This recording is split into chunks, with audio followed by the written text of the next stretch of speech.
လာပါမင်းတို့စီမှာပေါ့နော်စီလုံးဝထည့်ဆရာမလို့တဲ့အာတွင်လက်စစ်ဆိုင်ကယ်လေးတွေမင်းတို့စီမှာအယောင်ဆုံးဈေးနှုန်းချိုသာစွာနဲ့ရောင်းချပေးနေပါပြီနော်ဈေးနှုန်းလေးကလည်းမင်းတို့33ဝန်းကျင်ကနေစရှိပါမယ်ရှင်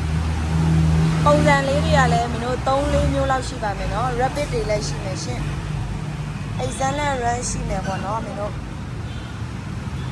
break wario လည်းရှိမယ်ပေါ့နော်ပုံစံအမျိုးစုံလေးရှိပါမယ်ပြီးတော့သူက battery watt နဲ့ပေါ့နော်ကွာရောဖြစ်ပါတယ်ရှင်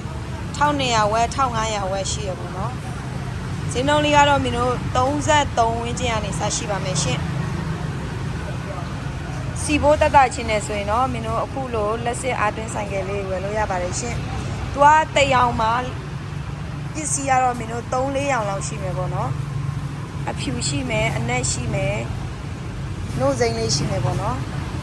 rapid ထဲမှာဆိုရင်လည်းမင်းတို့အဖြူရှိမယ်အနက်ရှိမယ်နော်စကိုဘီပုံစံလေးမစည်းချင်ဘူးဆိုရင်တော့မင်းတို့ကလစ်တွေထဲကလည်းရှိမယ်နော်ကလစ် EV ပုံလေးလည်းရှိပါမယ်ရှင်ဈေးနှုန်းကတော့မင်းတို့33ကနေ40ဝန်းကျင်ထိရှိပါမယ်နော်ဘတ်ထရီဝက်လေးနဲ့ကွာတော့မှာပဲရှင်1200ဝက်1500ဝက်ဆိုပြီးတော့မှမင်းတို့မိုင်60ကနေ80ထိမင်းတို့မောင်းနေနိုင်ပါတယ်နော်အားလေးတွင်းထားလိုက်တာနဲ့မင်းတို့ပတ်စံကုန်လဲတက်တာမယ်ပေါ့နော်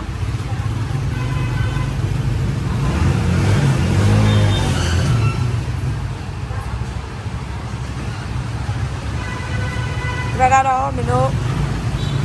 အယောင်ဆန်းလေးပေါ့နော်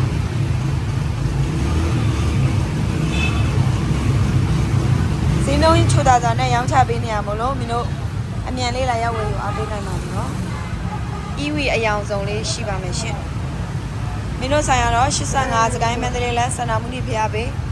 အမရပူရာဆိုင်ပုတ်အနီးမှာတည်ရှိတာပဲဖြစ်ပါရဲ့နော်